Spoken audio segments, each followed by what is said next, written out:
뭐야? 신었어?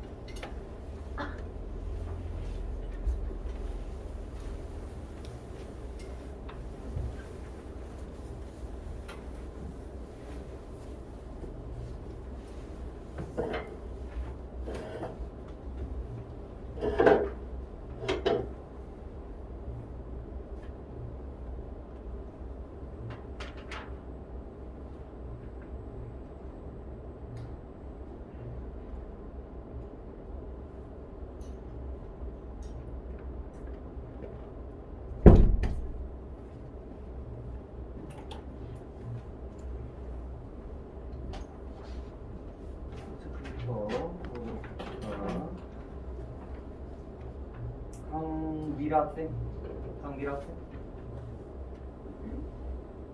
김정한 학생, 민서연 학생, 안소연 학생, 안재민 학생, 양민규 학생, 이현서 A 학생, 이호인 학생, 정유한 학생, 조승민 학생, 네. 하연수 학생, 이재은 학생. 오늘 이름이 안 불렸다. 아까 성함이 정말? 오늘 원래 모의고사 하나 풀고 이제 들어가는 거거든요. 오늘은 좀 감안해서 들으시고 다음 주도 풀어서 또 들어보시면 될 것 같거든요. 번호만 좀 적어주실까요?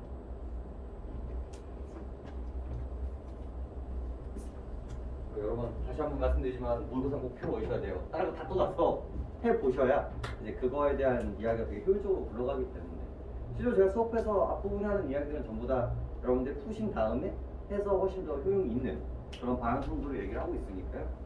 제발 귀찮더라도 풀어오세요. 일단 지금 여러분들의 영역은 한다 안 한다 영역이 되게 커요. 그러니까 나중 가면 잘 한다가 중요하거든요. 근데 지금 여러분들의 그 위치는 한다 안 한다 영역이에요. 근데 안 하면 그게 이제 계속 결핍이 되어 있기 때문에 하기만 해도 여러분들 쭉쭉 올라가는 스탠스란 말이에요. 정보량이 이제 늘어난다는 자체만. 그건 좀 해주셨으면 좋겠고. 자, 페이지 한번 넘겨볼까요? 그래서 오늘도 크게 3분류로 이제 진행이 될 겁니다. 첫 번째 교시는 이제 비문.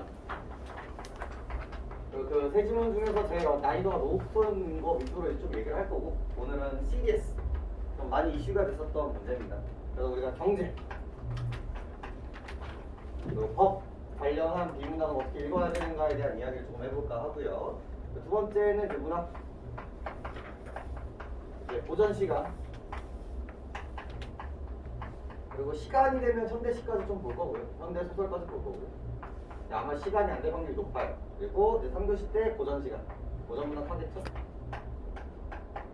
고전 문학 이제 본격적으로 이제 시작을 하죠. 드디어 이제 여러분들의 가장 메인이 되는 시조와 연시조 그리고 이제 가사 본격적으로 이제 시작을 할 거니까요. 들어가 보도록 하겠습니다. 자, 1교시 비문학부터 한번 보도록 하죠. 9월 모의고사에서 제일 높은 난이도를 가지고 있었던 지문 중에 하나입니다. 그 중에 하나였고, 그 다음에 실제로 나왔을 때 어떤 기사가 났냐면요. 학생들이 도대체 어디까지 공부를 해야 하는가?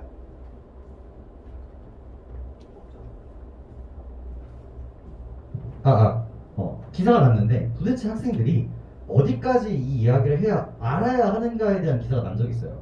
근데 너무 어렵지 않냐? 이런 식의 얘기를 하는 거죠. 보험금, 프리미엄 이런 것들이 있는데 사실 여러분들이 이 지문이 들어가기에 앞서서 알고 있어야 되는 배경 지식들이 몇 가지가 있습니다. 몇 가지가 조금 있어요. 한 가지가 뭐냐면 모기지론이라고 알아봤어요. 모기지론. 오늘의 추천 영화입니다. 그 디카프리오 제목이 기억이 안 나네. 그 디카프리오가 나왔던 그 윌 스트리트 가의 늑대들인가? 그거 맞나요 제목이? 거기서 디카프리오가 나오는데 그 영화는 좀 보셨으면 좋겠어요. 그거 하나 보잖아요. 그럼 대부분의 경제 문제의 시발점이 다 거기서 시작을 해요.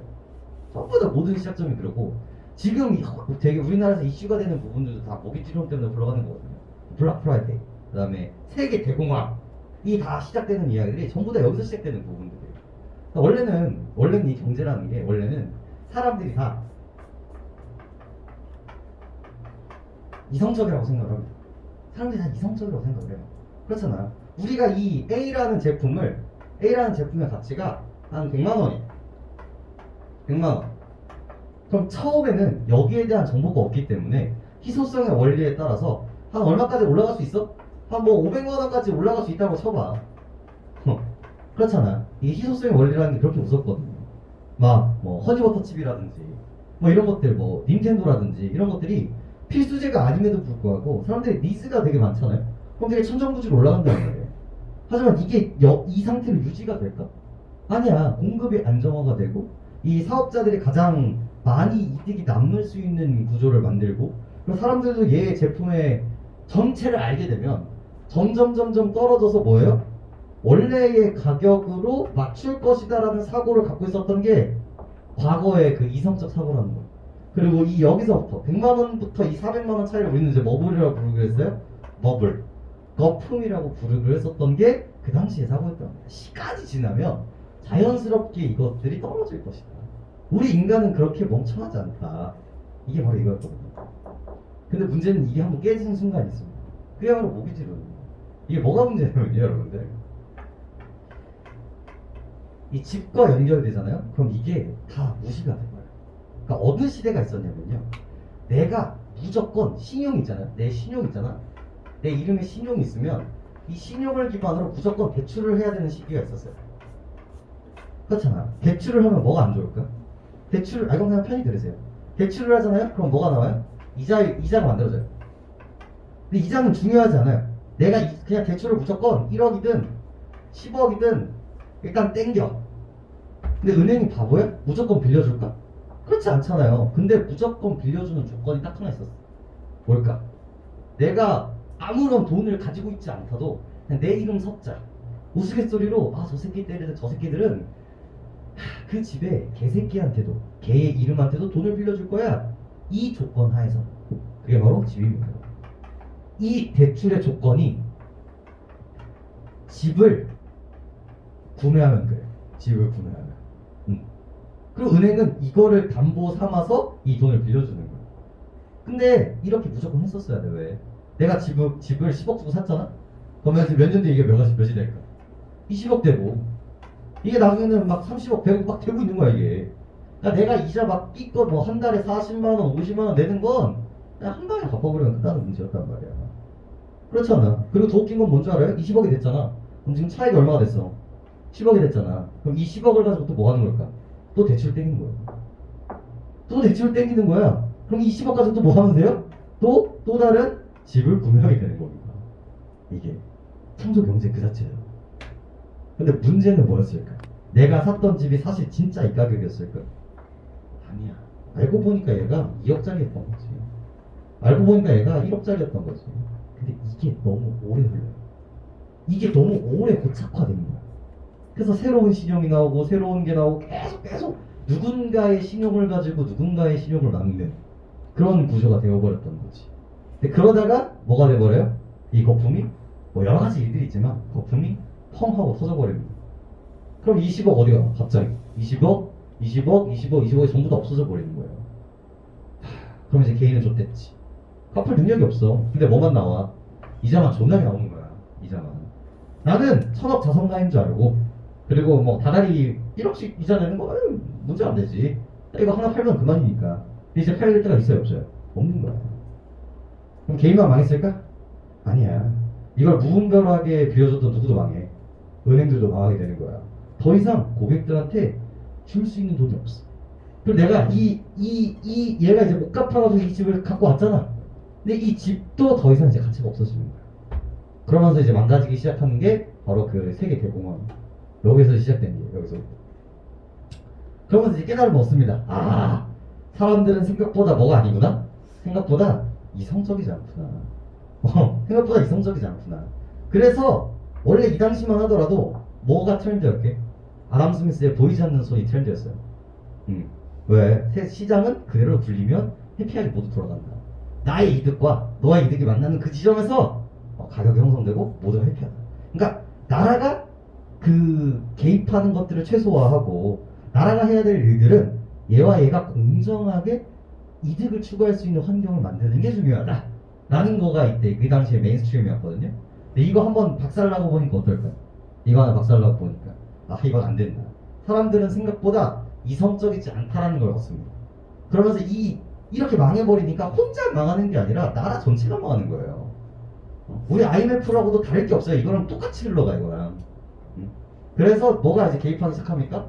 국가가 개입을 하기 시작을 하는 거예요. 국가가 개입을. 근데 국가가 개입한다는 얘기는 뭐와 동일하냐면요. 이 장치 혹은 법을 만들어 놓는다는 거와 동일하거든요. 봐봐, 이거 같은 경우도 너 이거 10억 다 대출을 할 수가 없어. 너 왜 남의 돈으로 장사해? 네가 10억 빌려주려면 적어도 2억의 현금 보유는 네가 갖고 있어야 2억 대출 시킬 수 있어. 그러면 이 사람들은 돈을 받고 있지 않으면 무분별하게 대출을 못하게 된단 말이에요. 이런 것들의 제도적인 장치들이 이제 마련되기 시작을 합니다. 그죠? 그래서 그런 얘기들, 이런 흐름들을 알고 있어야 이런 경제들을 좀 풀어내기가 좀 편해요. 이런 것들. 그래 봐봐. 이런 것들을 해버리고 나니까 이제 뭐가 생기기 시작하냐면 보험이 생기기 시작해요. 보험. 왜? 내가 얘랑 계약을 해. 그렇잖아. 사실 여기서 끝나는 문제잖아. 여기서 끝나는 문제인데 이제 생각을 합니다. 얘가 망하면 어떻게 되지? 얘가 망하면 나 지읒되는데. 그래서 또 보험사를 끼는 거야. 내가 너한테 보험금 줄 테니까 얘가 망하면 네가 갚아. 그 대신 얘가 안 망하잖아? 그럼 너 보험금만 먹고 가. 끝나. 말 그대로 뭐가 이제 창출되기 시작해요? 우리 이제 이 자본주의에 꽂힌 신용거래가 시작이 되는 거야. 이 보험 가치가 없잖아 사실. 근데 그게 이제 가치가 있게 만들어진단 말이야. 이런 것들. 참 재밌죠. 그리고 이 얘기가 지금 여기 있는 이 얘기가 뭐의 문제냐면요. 요즘 제일 핫했던 이슈. 얘가 박살나서 그래요. 들어봤어요? 레고랜드? 왜 이게 문제였을까? 이게 왜 문제였을까요? 우리 나라는 지금 서울에 너무 몰려있죠. 지역을 발전시켜야 된단 말이야. 그래서 이제 이 전 강원도 지사님께서 이제 마음 먹습니다. 우리 강원도를 살려야겠다. 지금 인구수 계속 줄고 답이 없어. 언제까지 감자 할 수 있냐? 그래서 우리도 이제 뭐야? 관광 사업을 시작하자. 그래서 3대 랜드마크가 있습니다. 디즈니, 그죠? 일본 유니버셜, 그리고 뭐예요? 레고랜드. 세 가지. 왜? 아니 세 개 중에 왜 하필 얘였을까라는 생각을 하는데 그래서 그나마 좀 괜찮은 레고랜드를 강원도에 수주를 하게 됩니다. 근데 지금 돈이 있어 없어? 돈이 없단 말이야. 그래갖고 돈을 이제 투자를 받아요. 투자를 받아요. 근데 이 투자를 했을 때 봐봐. 얘랑 똑같은 거야. 투자했다가 얘가 박살나면 어떡해. 투자했다가 얘한테 박살나면 어떡해. 그래서 이때 보험을 드는 거거든요. 근데 처음에는 괜찮았어요. 왜냐면 투자하고 이 레고랜드가 정상적으로 만들면 이거는 못 볼 수가 없는 장사야. 근데 문제는 뭐가 등장해요? 갑자기 유적하면서 등장해요. 지읒된 거야. 여기를 밀고 빨리 올려야 되는데 유적이 국가적으로 이걸 막아버린 거지. 못 만들어내니까. 그래서 7필 이러다가 뭐야? 계속 마이너스가 되는 거야. 계속. 근데 큰일 났다 싶어가지고 이제 옆에서 뭐야? 강원도가 나섭니다. 우리 이러다가 큰일 날 것 같으니까 내가 통대 매겠다. 그래서 내가 뭐 하겠다? 제발 투자해라. 투자하면 내가 뭘 하겠다? 보증을 서주겠다. 혹시나 여기 있는 애들이 망하거나 투자 이익률이 많으면 내가 보증을 해줄 테니까 투자 좀 해주세요. 라고 해서 투자해가지고 간신히 왕호한 거예요. 근데 우리 강원도 다음 지사가 뭐라고 얘기해? 우리는 보장을 할 수가 없습니다. 이렇게 돼버리는 거예요. 근데 이게 뭐가 문제냐면요. 이렇게 보증해주는 사람들도 레벨류가 있어요. 레벨류가. 자, 나라 망해요. 잘 안 망해요. 안 망하죠. AAA 국가, 도, 경기도 망해요. 안 망해요. 안 망해요. 그래서 나름 AA예요. 나름 아주 높은 레벨을 갖고 있단 말이야. 근데 얘가 그러면 자 우리나라의 그 아래 등급도 뭐가 돼버려요? 모든 애들도 다 쌩깔 수 있는 확률이 생겨버려요. 야 AA도 저렇게 박살냈는데 우리 PP야 뭐 어쩔 건데 이렇게 돼버리는 거. 그게 외국에서 봤을 때 박살이 납니다. 신용이 없는 나라가 되는 거예요. 그럼 나 투자할까 안 할까? 거기서부터 박살이 나기 시작했죠. 그래서 막 투자금 빼고 원래 들어올 투자가 안 들어오고 그럼 어떻게 되는 거예요? 부도 나는 거예요. 그냥. 그래서 욕을 엄청나게 먹어서 이제 한 주 만에 아 죄송합니다 돈 내겠습니다 해가지고 정상화가 됐는데 지금도 계속 문제가 불러가고 있죠. 자, 이런 얘기를 왜 할까? 방금 했었던 이 일렬의 얘기들이 이 지문을 푸는데 도움이 돼요 여러분. 일렬에 대한 이야기들 한번 들어가 볼게요. 이거 뭐 배경적인 얘기니까. 자 그럼 이건 이제 이 정도 알고 그래서 본격적으로 이제 한번 들어가 봅시다. 본격적으로.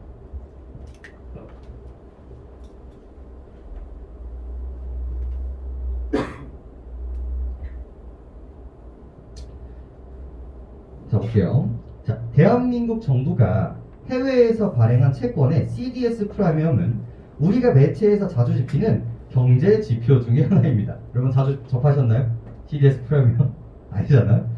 이 지표를 이해하기 위해서는 채권의 신용 위험과 신용 파산 스와프 CDS 계엄을 살펴볼 필요가 있습니다. 그래서 첫 번째 결국 뭐에 대해서 얘기하고 싶다. CDS 프리미엄에 대해서 얘기하고 싶은 거예요. 근데 이거를 이해하기 위해서 여러분들은 뭘 이해하셔야 되냐면 이 채권이라는 개념을 여러분들 좀 알고 계셔야 돼요. 이게 되게 웃긴 게 경제에서 원하는 채권과 이 법적인 얘기에서 나오는 채권은 조금 별개의 문제. 오늘 할 이야기는요 경제에서 하는 채권의 이야기입니다. 그러니까 채권이 뭘까? 사실 주식이랑 거의 비슷한 거라고 생각을 하시면 돼요. 우리 주식이 뭐예요? 내가 돈이 필요해. 회사가 크기 위해서는 투자를 받아야 된단 말이야. 그래서 우리 회사의 지분의 일부를 파는 거지.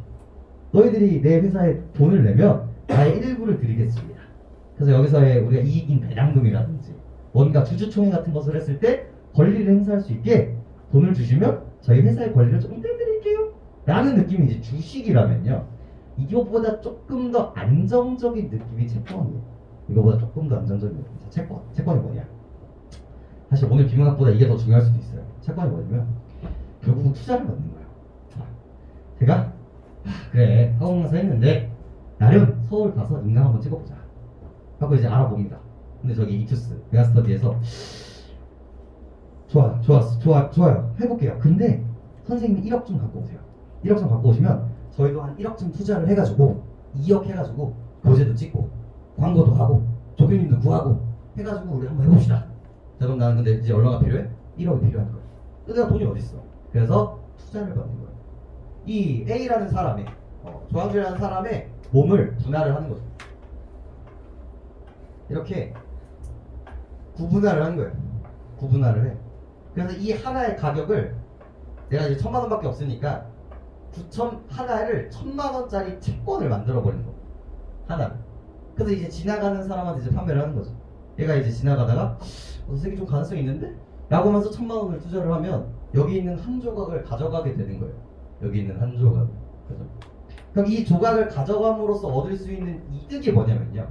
첫 번째가 얘는 원금이 유지돼요.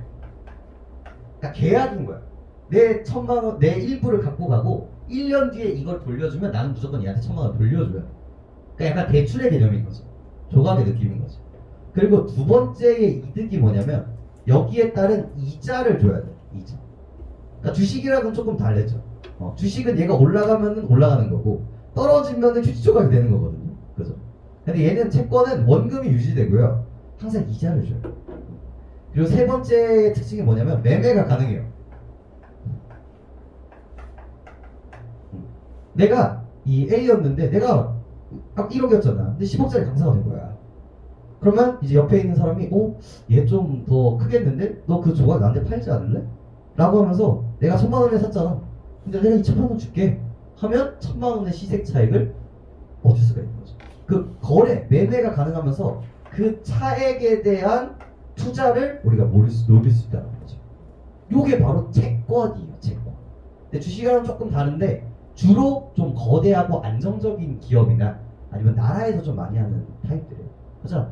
우리나라에서 뭔가 일을 하려고 해. 레고랜드 만들어야 된단 말이야. 그럼 그때 채권 발행하는 거야. 돈 좀 주세요. 하지만 우리 인부를 떼서 줄일게요. 근데 문제는 뭘까? 문제는 위험이 있지. 위험이지. 나라도 뭐 할 수 있어? 아까 원래는 이렇게 나라에서 채권을 발행하잖아요. 그러면 고민이 없었어요. 그냥 나라가 망할 리가 없으니까. 근데 이 시대, 이 아까 전에 만났던 그 뭐야 그 경제 대공황을 겪고 나잖아요. 그럼 이제 믿기 시작합니다. 아 나라도 망할 수가 있구나. 우리나라 IMF, 그리스, 저기 뭐야 저기 북남 이쪽은요 개박살이 나요. 그럼 더 이상 돈 줄 사람 있어 없어? 없단 말이야. 그래서 얘가 이 투자를 했었던 이 친구가 불안한 거지. 아씨 이거 망하면 어떡하지? 그래서 옆에 있는 보험사를 끼는 겁니다. 망할 리 없어. 망할 리 없지만 혹시나 망하면 내 돈 네가 보장해줘야 돼. 하지만 다달이 내가 뭘 줄게? 보험료를 줄게. 라고 하는 게 바로 지금 얘기하는 이 구조예요. 이런 구조. 자 봐봐. 그러면 여기서 벌써 3명이 등장. A라는 뭐예요? 채권 발행자 라는 주체가 한 명 등장하라고요. 그리고 B라는 채권 구매자가 등장해요. 그죠? 그리고 C라는 채권 보험사가 등장해요. 이렇게. 자, 채권은 원래는 누구 거였어? 얘 거였거든요. 근데 지금 내가 돈을 줌으로써 채권의 권리는 누구한테 갖고 있습니까? 얘한테 갖고 있어요. 채권. 그래서 얘는 어떤 권리를 갖고 있어? 얘한테 원금을 받을 권리, 얘한테 이자를 받을 권리를 지금 얘가 갖고 있단 말이야. 근데 이 권리는 뭐와 항상 동반돼? 의무랑 같이 동반되는 거야. 나는 어떤 의무를 당하고 있어? 얘가 망하면 그 위험 부담을 내가 치러야 된다는 부담을 갖고 있단 말이죠. 근데 그 위험 부담을 지금 누구한테 넘기는 거야? 돈을 줌으로써 위험 부담은 얘한테 넘기는 거야. 이렇게. 여러분들 문제 푸시면 알걸요? 이걸 얘가 갖고 있니? 이걸 얘가 갖고 있니? 이걸 얘가 갖고 있니? 를 가지고 문제를 장난친단 말이야. 결국은 의무와 책임에 대한 이야기란 말이야. 이 법이라는 기본 공식들이. 물론 이제 경제를 덮어 쓰이고 있지만 이런 것들이. 그죠? 자, 그래서 채권에 대해서 좀 이야기를 해봤어요. 네, 쭉쭉 한번 그걸 가봅시다. 쭉쭉 속도를 붙여서 한번 읽어볼게요. 자, 채권은 정부나 기업이 자금을 조달하기 위해 발행하면, 이게 이제 자연스럽게 읽히시면 돼요. 그 가격은 채권이 매매되는 채권 시장에서 결정됩니다. 채권의 발행자는 정해진 날에 일정한 이자와 원금을 투자자에게 지급할 것을 약속하죠. 그러니까 이거를 새로운 정보일 게 없는 거예요. 채권이라는 거 알고 있었습니다. 채권을 매입한 투자자는 이를 다시 매도하거나 이자를 받아 수익을 얻습니다. 그런데 채권 투자자에는 발행자의 지급 능력 부족 등 사유로 이자와 원금이 지급되지 않을 가능성이 신용 위험이 수반되죠. 이에 따라 각국은 채권의 신용 위협을 평가해 신용 등급으로 공시하는 신용평가 제도를 도입하여 투자자들을 보호하고 있습니다. 그래서 두 가지가 불러가. 두 번째 문단에서는 뭐에 대한 개념이 등장하고 있어요? 이 채권의 개념에 대해서 불리고 있어요. 근데 여러분 맨날 물어보잖아. 선생님 이런 걸 다 어떻게 하나요? 이게 전 모의고사에 나온 적이 있어. 전 모의고사에 나온 적이 있다니까. 우리 저번 계속 보여드렸잖아요. 아리스토텔레스, 플라톤, 물질과 추상의 사유 방식 이런 것들이 과거에도 나왔고 지금도 다시 나오고 있잖아. 이거 2019년 거죠? 불과 3, 4년 전에 이 얘기가 한번 나온 적이 있어. 그럼 여러분들 지금 나왔잖아. 그럼 이거를 알아야 될까 몰라야 될까? 알아야 됩니다. 앞으로의 수능은요, 니들이 채권에 대해서는 알고 있지? 라는 전제 조건으로 비문학을 뿌릴 확률이 매우 높아진 거란 말이에요. 이게 6월, 9월 모의고사에 등장했기 때문에 그런 구조로 불러가니까 이제 알아야 되고. 플러스 근데 채권이 뭐가 문제야? 프로블럼 있는 거야. 서로 그냥 해피하게 거래만 하면 되는데 문제가 있지. 그걸 이제 뭐라고 얘기를 해요? 신용위험. 얘가 망하면 너는 돌려받을 수 없어요 라는 신용 위험이 항상 불러다닌다는 거예요. 그래서 이거를 해결하기 위해서 나라가 뭘 해줍니까? 나라가 야, 너 이거 알고 투자해 라는 신용평가제, 신용평가 제도를 도입하게 되는 거죠. 그래서 얘가 AAA 정도면 좀 투자할만 하고, 야 C풀 정도니까 너 이거 각오하고 투자를 해야 돼 라는 걸 이제 공시실 수 있는 거죠. 근데 만약에 이게 없으면, 소비자들은 이걸 알 수가 없으면 투자를 했다가 망한 게 비일비재할 거란 말이죠. 그런 것들을 막는 장치였다. 자, 우리나라의 신용평가 제도에서는 원화로 이자와 원금을 지급하는 약속한 채권 가운데 발행자와 지급 능력이 최상급인 채권에 AAA라는 최고 신용 등급이 부여됩니다. 원금과 이자가 지급되지 않아서 부도가는 채권에는 D라는 최저 신용 등급이 주어집니다. 자, 호흡을 정리를 해야겠죠. 그래서 세 번째 분단에서는 결국은 이 신용평가 제도에 대해서 내가 설명을 해줄게. 저는 이거 어떻게 읽을게요? 대칭을 읽었어요. 이렇게 어떻게 돼야지. 여기에 A, A, A와 D 정도의 매핑을 하고 넘어갈 수 있겠죠. 그래서 신용이 제일 높은 것과 신용이 제일 낮은 거에 대한 이야기를 매핑을 해주시면 되겠고, 그 외의 채권은 신용 위협이 커지는 순서에 따라 AA, A, BBB, BB 등의 낮아지는 등급으로 평가가 됩니다. 그래서 내려가면 내려갈수록 요런 식의 구조를 갖게 되는구나 정도로 이미지가 만들어지겠죠. 이렇게 업데이트를 하고 있어요. 이들 각 등급 범주 내에서도 신용 위협의 상대적인 크고 작음에 따라 각 마이너스나 B프를 붙이거나 해서 각 범주의 세 단계의 신용 등급으로 세분되는 경우가 있습니다. 또 얘기를 하잖아요. 자, 원칙은 이건데 여기까지 가는데 여기 내부에서도 어떻다? 여기 내부에서도 A 풀과 A 제로와 A 마이너스에 대한 이야기를 해주겠다. 근데 여기 뭐가 숨어져 있는 거야? 비례가 숨어져 있는 거지. 그럼 어떤 식으로든 문제를 출제하겠다는 얘기야. 어렵지 않죠. 그리고 채권의 신용 등급은 신용 위험의 변동에 따라 조정될 수 있습니다. 자, 무슨 이미지만 갖고 가시면 됩니까? 이 등급들은 다 뭘 갖고 있다? 가변성이 가능하구나. 고정되어 있는 게 아니라 변동이 가능하다. 이런 느낌으로 읽어주시면 되겠습니다. 자, 그래서 너무 중요한 포인트가 나오죠. 별 5개짜리죠. 다른 조건이 일정한 가운데 신용 위협이 커집니다. 너무 당연한 말이에요. 너무 당연한 말인데 신용 위험이 커지면 커질수록 이 회사가 망하면 망할 수 있는 확률이 높아질수록 그죠? 높아질수록 자연스럽게 뭡니까? 채권의 가격은 어떻게 된다? 떨어질 수밖에 없다. 너무 당연한 말들이죠. 그러니까 이게 채권에 대한 개념을 알고 있으면 이 두 가지의 이 인과 네트워크는 너무나 당연한 말들이 됩니다. 이런 것들. 다음. 자, CDS는 채권의 투자자들이 신용 위협을 피하려는 목적으로 활용하는 파생금융 상품입니다. CDS 거래는 보장 매입자와 보장 매도자 사이에서 이루어지게 되고요. 여기서 보장이란 신용 위협으로부터의 보호를 뜻하게 됩니다. 그러면서 이때 제발 천천히 읽으세요. 여러분들 이때 시간을 조금 쓴다고 해서 여러분들이 버라이어티하게 속도가 빨라지는 게 아니에요. 아까 말했잖아. A, B, C가 등장을 하면요. 이 A, B, C에 대한 관계도 형성이 너무 중요해요. 이제 글을 풀어보시면 알겠지만 여러분들 나중에 A, B, C가 등장해서 이 소유권이 누구한테 있는가에 대한 이야기가 나오고 A, B, C가 등장하면서 얘가 방충망을 얘가 고쳐줘야 돼, 얘가 고쳐줘야 돼에 대한 이야기가 나온단 말이야.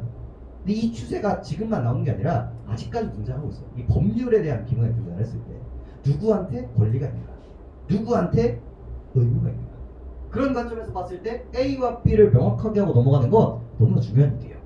천천히. 자, CDS 거래는 보장 매입자와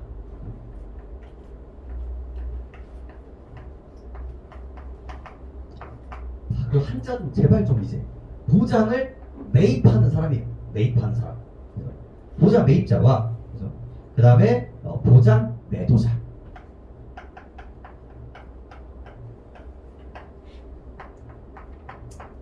사는 사람과 파는 사람으로 이제 구성되게 됩니다. 그래서 여기서 보장은 그래서 보장 매도자는 보장 매입자가 보유한 채권에서 부도가 나면 이에 따른 손실을 보상하는 역할을 합니다. 잡아봐. 보상 매입자는 뭐와 동일한 얘기다? 채권 구입자와 동일한 얘기구나로 알 수가 있어요. 그리고 이 보상 매입자와 라는 얘기면 이 채권 구입자는 뭐와 관련되어 있어요? 결국은 채권 판매자와 이제 역할이 이제 매칭이 된다는 말이죠. 요 역학관계가 방금 문장을 읽으면서 마련이 돼야 돼요. 얘는 채권을 구입했기 때문에 채권의 이 권리도 가지고 있습니다. 동시에 얘가 망했을 때 뭐해? 이 위험의 의무도 얘도 같이 갖고 있단 말이야. 얘가 망했을 때 책임을 져야 된단 말이야. 위험에 대한 책임. 원래는 요 상태야. 요 상태. 근데 얘와 얘가 뭘 하면서 보험 계약을 함으로써 이 위험 책임이 어디로 넘어간다는 걸 알 수 있어요? 여기로 넘어간다는 걸 알 수 있는 거지. CDS 거래를 통해 채권의 신용 위협은 보장 매입자로부터 보장 매도자로 이전됩니다. 옮겨진다는 거죠. 그래서 CDS 거래에서 신용 위협의 이전이 일어나는 대상 자산을 기초 자산이라고 합니다. 잠깐만, 마지막 줄도요. 수능이 정말 좋아하는 패턴이에요. 정의를 해주잖아요. 그럼 반드시 업데이트를 해야 돼요. 그래서 어느 정도 필기가 필요하다는 얘기도 여긴 거예요. 자, 마지막 줄 다시 읽어볼까? CDS 거래에서 신용 위협의 이전이 일어나는 대상 자산을 기초 자산이라고 얘기합니다. 자, 그럼 여기서 앞으로 우리가 문제를 푸는 데 있어서 기초 자산은 뭐와 동일한 걸까? 얘랑 동일한 겁니다. 얘랑. 그래서 얘가 우리가 읽고 있는 이 구조에서는 이 기초 자산이라는 게 이 채권이라는 말과 동일하겠구나. 여기서 업데이트가 안 됐으면 나는 글감을 못 읽고 있는 거야. 자, 그러면서 이제 이그샘플을 떠올려주죠. 가령 은행 갑은 기업 을이 발행한 채권을 매입하면서 그러면서 이제 이거 하면 좋은 점이 뭔 줄 알아요? 이렇게 해놨을 때 얘와 갑과 을을 연결지을 수 있다는 거예요. 여기서 채권을 누가 팔았어? 가입하는 거죠. 여기 어디였어? 아니, 기업 을이네. 얘가 을이 파는 거고, 기업인 을이 뭘 만들어? 채권을 만들어서 얘한테 돈을 받고 파는 거야. 여기 갑한테. 그래서 채권을 누가 갖고 있어 지금? 얘가 갖고 있다고. 채권의 권리는 얘가 가지고 있어. 없어졌지. 얘는 돈을 받았으니까. 그래서 신용 위협을 피하기 위해서 보험회사 병과 여기에 있는 병과 뭐 하는 거야? CDS 계약을 하는 거야. 자, 봐봐. 여기서 문제가 아주 훌륭한 문제가 나오다니까. CDS 계약은 갑과 병이 한 거야, 갑과 을이 한 거야. 너무나 명확하잖아. 갑과 병이 한 거라고. 근데 문제 풀다 보면 이런 문제가 맨날 나오거든. 맨날. 그래서 이거를 명확하게 한다는 의미가 뭔지를 생각해야 돼. 그래, 읽으면서. 이때 기초자산은 을이 발행한 채권이다. 혹시나 놓쳤을까봐 이 채권을 뭐라고 합니까? 네, 기초자산이라고 합니다. 근데 요즘 수능은 이거 2019년 거잖아. 요즘 수능은 이것도 안 줘. 되게 불친절해져. 앞에 있는 거 준 다음에 너희한테 추측하게 한단 말이야. 이 상황에서 기초자산은 뭘까?를 이제 설명해 주지 않아요. 더 이상. 네, 이런 거에서 좀 연습을 하셔야 되고. 자, 보장 매도자는 기초자산의 신용 위협을 부담하는 것에 대한 보상으로 보험 매입자로부터 일종의 보험료를 받는데 이것의 요율이 CDS 프리미엄입니다. 그럼 얘가 호구인가? 얘가 망했을 때 보장만 해주면 되나? 안 된단 말이야. 얘가 얘한테는 보장을 주지만 얘가 얘한테는 보장을 해주는 거지만 얘가 얘한테는 뭘 받아요? 보험료를 받게 되는 거고 이 보험료의 비율을 비싼 정도를 CDS 뭐라고 하자? 프리미엄이라고 부르기로 합니다. 요 얘기가. CDS 프리미엄은 기초자산의 신용 위험이나 보장 매도자의 유사시 지급 능력과 같은 여러 요인의 영향을 받습니다. 자, 봐봐. 이 문장도 여러 요인의 영향을 받는다고 했지만 정작 앞에 나오는 거는 두 개밖에 없어요. 앞에 있는 거 두 개 말해요. 1번 뭐야? 어디였어? 기초자산의 신용 위험. 1번.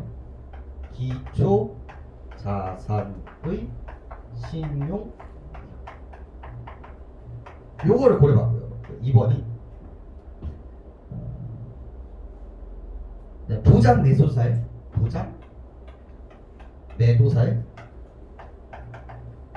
지급 능력. 이거 기타 등등이라고 했지만 여기는 안 나올 확률이 매우 높아요. 나오더라도 보기에서 등장할 거란 말이야. 그럼 우리가 일단 고민해야 될 건 두 개거든요. 근데 봐봐. 짬이 찼어요, 여러분들이. 이제 이런 유형의 지문이 좀 익숙해지신 분들이라면 이제 생각을 해요. 기초 자산의 신용 위협은 누구 거게? 누구한테 영향을 받는 걸까? 이거 누구의 위험이야? 을이야, 을. 이거는 누구를 고민하면서 프리미엄한테 영향을 받는 거예요? 을놈이야, 을놈. 얘가 얼마나 위험한가에 따라서 CDS 프리미엄에 영향을 받는다고. 그리고 보장 매도자의 지급 능력은 누구 거예요? 얘는 병 거라고 봐요. 얘가 얼마나 부실한가 부실하지 않는가에 대해서 이 비율이 영향을 받는다고요. 즉 A가 B에게 영향을 줘.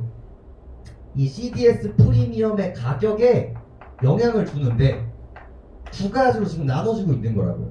하나가 을의 영향을 받는 거, 하나가 병의 영향을 받는 거에 대한 이야기를 하고 있는 거예요, 여러분들. 근데 봐봐, 수능은요 그냥 안 줘요. 그냥 안 주고 비례를 씁니다. 비례. 인과 구조를 A가 올라가면 올라갈수록 B가 떨어지고 C가 올라가면 올라갈수록 D가 떨어진단 말이에요. 근데 저 때는 되게 단순했어요. A가 올라가면 B가 올라가지. 그죠? 그럼 A가 내려가면 B가 어떻게 될까?가 저 때였고, 이거를 이제 난이도를 올리는 방식이란 말이야. 그럼 이걸 어떻게 하는지 봐봐. 이거를. 근데 봐봐, 상식선으로도 해석이 된다? 기초자산의 신용 위협이 커지면 커질수록 이거 좋은 거야 나쁜 거야? 좋은 거야 나쁜 거야? 나쁜 거지. 얘가 망할 수 있는 확률이 올라간단 말이야.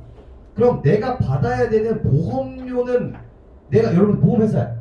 그럼 많이 받아야 될까 적게 받아야 될까? 이 새끼가 망할 게 뻔해. 그럼 나는 돈을 많이 받아야겠어 적게 받아야겠어? 많이 받아야 되는 거야. 많이 받아야 되는 거겠지. 그죠? 신용 위험이 높아지면 높아질수록. 그죠? 그런 거거든요. 그리고 보장 매도자의 지급 능력은 좋은 걸까 나쁜 걸까? 좋은 거야 나쁜 거야? 내가 유사시에 얘가 망했을 때 내가 얘한테 돈을 받아야 되잖아. 근데 얘도 망해버리면 어떡해? 그럼 난 진짜 세대는 거거든. 그러니까 이 보장 지급 능력이 뭐하면 뭐할수록 높으면 높을수록 내가 줘야 되는 보험료율도 어떻게 될까? 당연히 올라가는 거야. 근데 여기서 뭐가 문제예요? 얘는 나쁜 게 올라가면 올라갈수록 얘가 올라가. 얘는 좋은 게 올라가면 올라갈수록 얘는 올라간다고. 이거를 되게 집요하게 물어봐요 수능에서. 이거 가지고 방향 바꿔가지고 장난치는 게 3점짜리 문제일 텐데. 알고 들어가야 된다고. 이 처음 보는 지문이어도 요런 메커니즘, 요런 서사, 요런 것들이 조금은 깔려 있어야 돼. 항상 말씀드리죠. 2학년인 지금은 여러분들은 괜찮아요. 이런 거 몰라도 돼. 근데 3학년이 딱 되는 순간부터 알아야 돼. 그러니까 그 사이 동안 여러분들이 뭘 해야 되는지 생각해 보시고, 그 다음에 그래서 다른 요인이 동일한 경우, 그래서 기초자산의 신용 위험이 크면 클수록 망할 수 있는 확률이 높으면 높을수록 CDS 프리미엄이 높고요. 보장 매도자의 지급 능력이 우수하면 우수할수록 보장 매입자의 유사시 손실을 보다 확실하게 보전받을 수 있으므로 보다 큰 CDS 프리미엄을 기꺼이 지불하는 경향이 있습니다. 만약 보장 매도자가 발행한 채권이 있다면, 항상 만약, 다만 이런 역학관계들이 되게 중요한데, 만약 보장 매도자가 발행한 채권이 있다면 그 신용 등급으로 보장 매도자의 지급 능력을 판단할 수 있습니다. 그래서 또 채권이 또 등장해. 그리고 이때 긴장을 해야 돼요. 앞에 나왔던 채권이 다시 한번 채권이라고 어필이 되는 순간 여러분들은 긴장을 해야 된다. 왜? 앞에 있는 이 A라는 이 채권과 지금 등장하고 있는 채권은 다른 채권이니까. 보장 매도자의 뭐예요? 채권 두 번째 B의 채권이 등장하게 되는 거예요. 그죠? 얘가 올라가면 올라갈수록 뭐가 올라가는 거야? 보장 매도자의 지급 능력이 올라가는 거라고. 근데 봐봐, 대충 읽으면 얘가 올라가면 올라갈수록 기초자산의 시종 위험이 내려가겠군. 이런 문제가 맨날 나오는 거야. 왜? 이 채권이 이 채권 같으니까. 계속 나눠야 돼요. 그 다음에 이에 따라 다른 요인이 동일한 경우 보장 매도자의 발행한 채권의 신용 등급이 높으면 높을수록 CDS의 프리미엄은 크게 됩니다. 이렇게 하면서 이 비례가 그 다음 장 넘겨보시면 이제 문제가 어떻게 나오는지 보시면 되겠죠.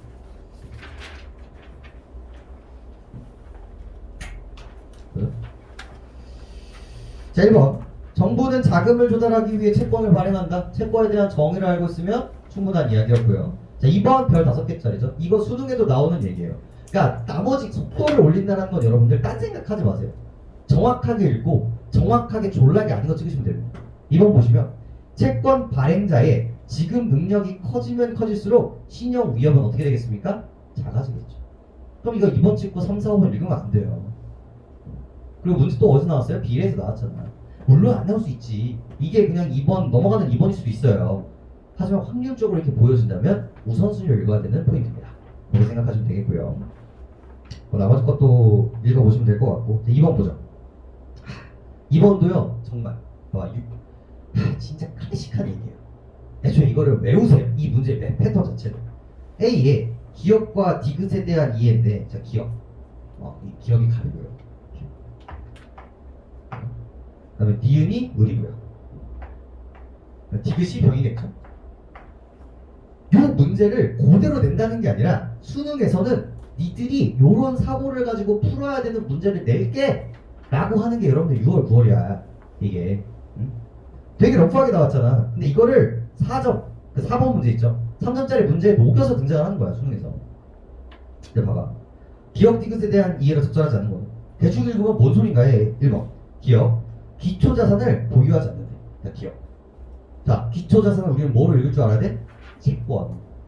근데 누가 만들어? 얘가 만들지만 지금 뭐가 상태야? 얘가 돈 주고 구매한 상태란 말이야. 그럼 얘가 가지고 있는데 가지고 있지 않다라고 얘기했으니까 틀렸지. 2번 기억은 기초자산의 부도가 나면 손실을 보장해주는 역할을 하는데, 보장해주는 역할을 하는 건 누구예요? 보장 매도자였죠. 누가 등장해? 병이 등장해야 되는데 가베라고도 얘기하고 있지. 뭐에 대한 문제야? 의무에 대한 문제야. 누가 이 의무를 지닌가? 3번 니은은 신용 위협을 기피하는 채권 투자자야. 니은. 야, 신용 위협을 기피하는 투자자는 누굴까? 얘지. 그래서 얘가 보험금을 든 거란 말이야. 또 얘랑 바꿔놨지. 4번 디귿은 신용 위협을 부담하는 보장 매도자야. 그래서 얘잖아. 이 글에 봐봐. 왜 이런 문제가 나오죠? 이 글에 관통하는 주제의식은 뭐예요? 쫄리는 사람 보험을 해줘야지. 이게 주제의식이잖아. 그러니까 4번 같은 문제가 답이 될 수밖에 없는 거예요. 주제의식을 생각한다면. 그리고 디귿, 기초자산의 부도가 나야 이득을 보는 게 아니라 끝까지 부도가 나지 않아야 나는 보험료만 먹고 끝나는 문제지. 얘가 망하면 큰 돈을 지출해야 되겠죠.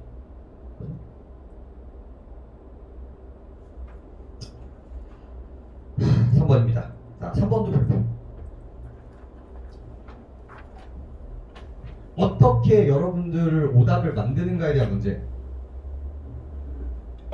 자, 여기서 저는 이때를 다 경험했거든요. 여러분 고3 여러분 선배들과 같이 다 고민을 했어요. 문제를 풀고 왜 틀렸는지에 대해서 피드백 받고 막 인터넷 뒤져가면서 이거에 대한 반응을 봤는데 크게 두 가지 이유가 있었어. 이거에 대한 오답이 크게 두 가지였는데, 첫 번째가 뭐였냐면 문제를 읽어볼까요?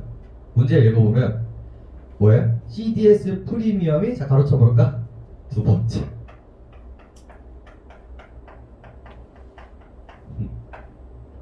이거에서 틀려버려요. 이거에서 제일 많이 틀렸어요. 애들 다 몇 번째 찾았기? 첫 번째 찾은 거예요. 첫 번째.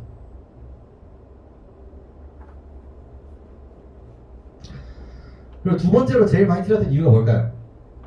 결국은 개인의 인상이에요. 자,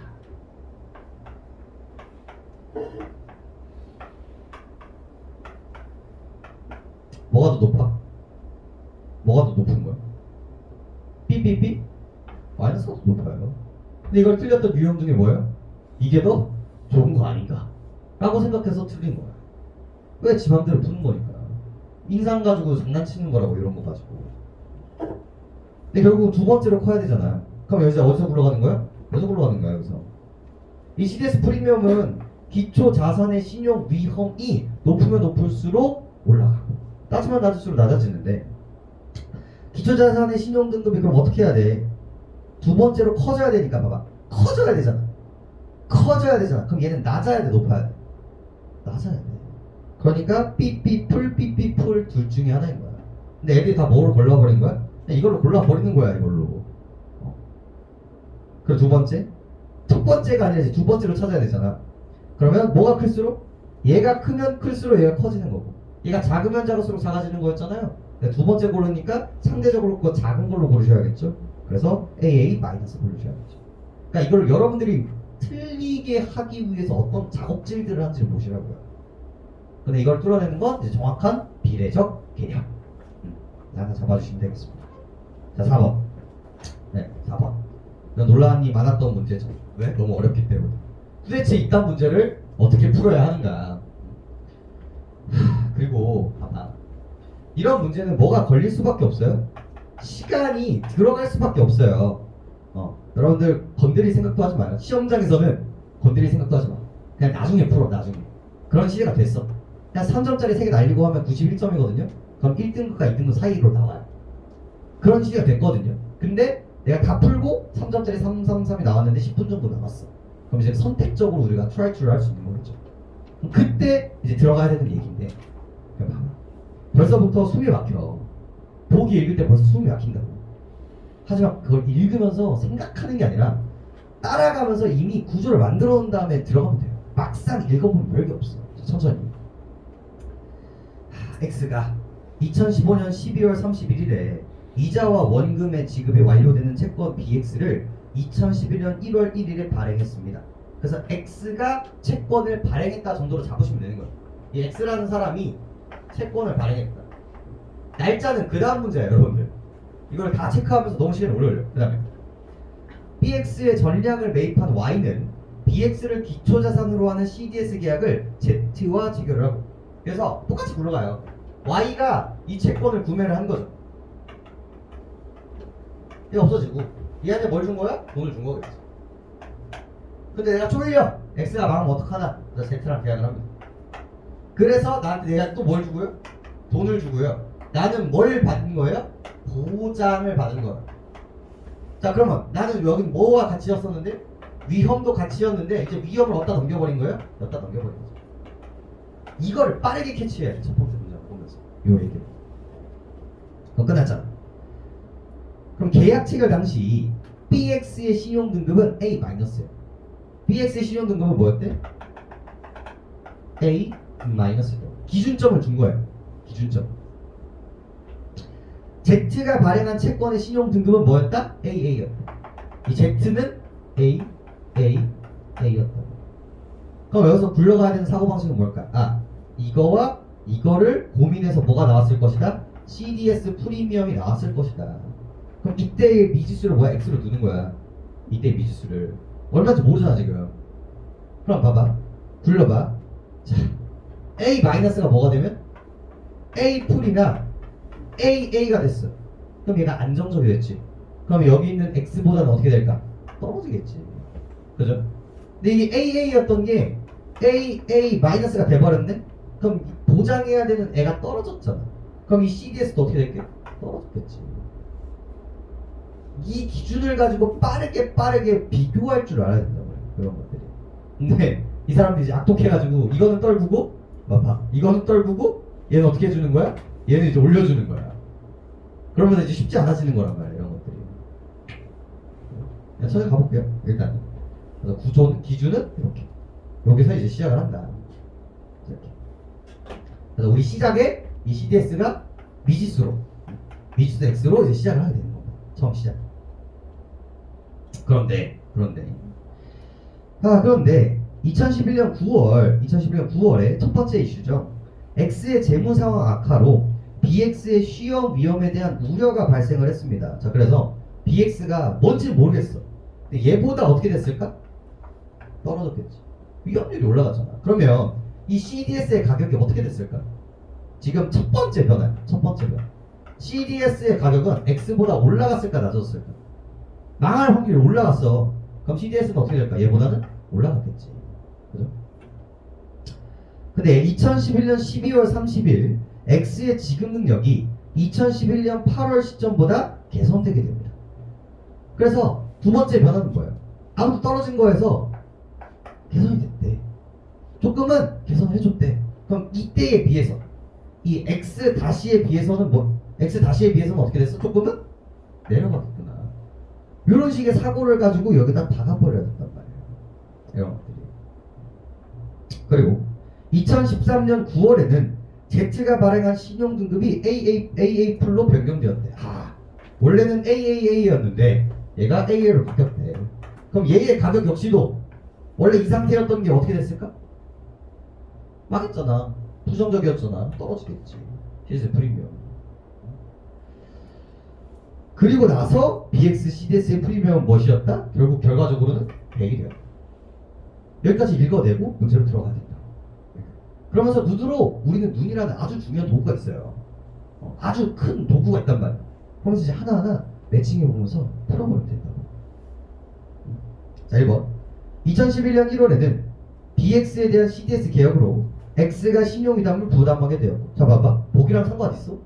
그 뒤에 있는 막 이상한 공식들이랑 상관 있어요? 상관이 없다니까. 얘가 본질이라서 지금 이게 3번이 나오잖아 지금. 이게 얼마나 중요한지 알겠어요? 이 누가 누구의 권리를 가지고 있는지. 보상은 누가 해야 돼? Z가 해야지. 그잖아요. 신용부담은 누구다? Z다. 그만 지워야 돼. 2번. 2011년 11월에는 BX의 신용 등급이 A-보다 높았게. 얘 시작점이 뭐였어? 이거였잖아. 근데 무슨 이슈가 터졌다? 얘가 위험할 수 있다잖아. 그럼 얘보다 올라가면서 낮아지겠어. 내려가겠지. 뭐가 장난친다? 업, 다운 가지고 장난친다. 3번. 2013년 1월에는 즉 X의 지급력이 개선된 다음에는 BX의 신용 위협으로 Z가 손실을 입을 가능성이 2011년 10월보다 작아졌겠다. 당연한 말 아니야? 원래는 와 좋겠다. 얘가 지금 떨어져가지고 우리가 손해볼 수도 있겠다라고 했었는데 다시 올라갔잖아. 그럼 손해볼 수 있는 확률은 높아져 낮아져? 낮아지는 거지. 3번 중간해야 돼. 뭘 요구하는지를 생각해 보시라고요. 이게 진짜 시간 잘못 쓰잖아요. 그럼 5분 10분 걸리는 문제야 이게. 근데 그 정도 쓸 각오를 하는 문제라고 이게. 이런 얘기들이. 그럼 그때 우리가 어떻게 해야 돼? 풀어야지 이렇게. 풀려면 필요한 능력치가 뭐야? 얘에 대한 인지. 그리고 비례. 차분히 하면 괜찮아. 어떻게 이게 뭐야? 이러면 이제 많은. 또 말씀드려요. 지금은 괜찮은데 수능날 여러분들이 하셔야 되는 게 이런 거예요. 수능날에. 그때 이걸 풀 수 있는 시간 만들기. 그리고 이때 이 비례를 가지고 문제랑 대칭 만들기. 그 능력을 이제 기출 문제를 풀면서 이제 여러분들이 키워나가셔야 된다는 거죠.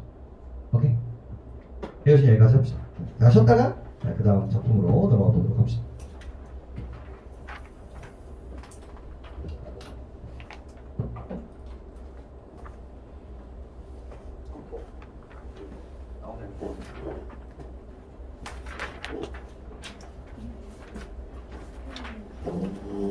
학교 나가는 주에는 안 한다 했는데. 일찍 가요. 일주일 가요. 그때는 뭐 영상을 듣거나 해야 될 것 같은데 확인은 계속 할 겁니다.